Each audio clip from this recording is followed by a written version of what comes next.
My name is Kayla Lawry, and this is who I am.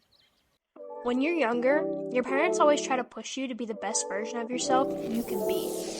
They, along with your teachers, teach you to be well-mannered and semi-organized individuals. You learn your basic education starting in kindergarten, but once you get into high school, the more you start looking into the future.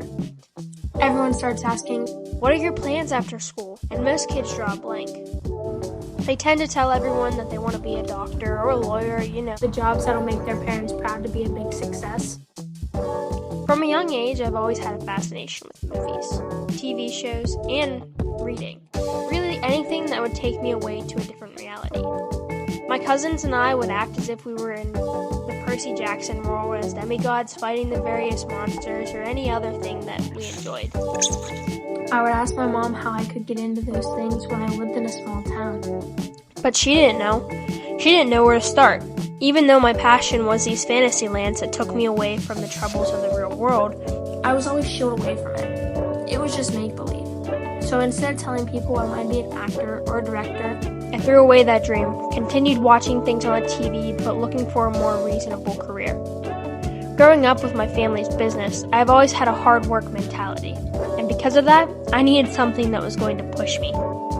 I started watching Grey's Anatomy when COVID hit, and thought being a neurosurgeon was the coolest thing in the world. Neurology hit home for me, and it felt like a safe choice. I had the grades for it, and if I loved it enough, I'd put my whole heart into it.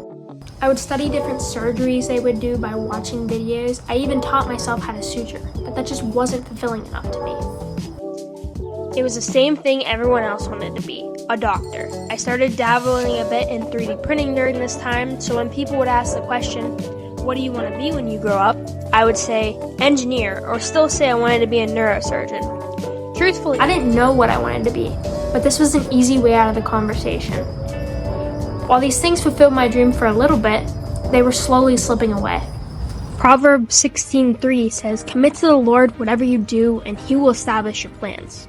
God wants us to pursue our dreams with faith and trust. He was able to tell me it wasn't just a stupid dream. I fell in love with being a neurosurgeon because of a show. Engineering looked promising because I was good at it after watching some videos. There were so many professions I felt could be me because I was able to dream I would be good at it, even if I didn't put my whole heart and soul into it. But in reality, I was able to dream who I was my entire life.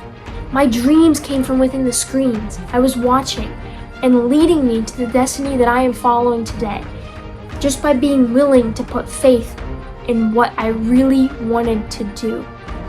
Robert Downey Jr. once said, I have a sense of destiny that you are led to the things you are supposed to do. I am a dreamer who is no longer afraid to go after her dreams, just like you too shouldn't be afraid to go after yours, even if you don't know what you want to do with your life. All you need to do is just put a little faith towards it and chase your dreams.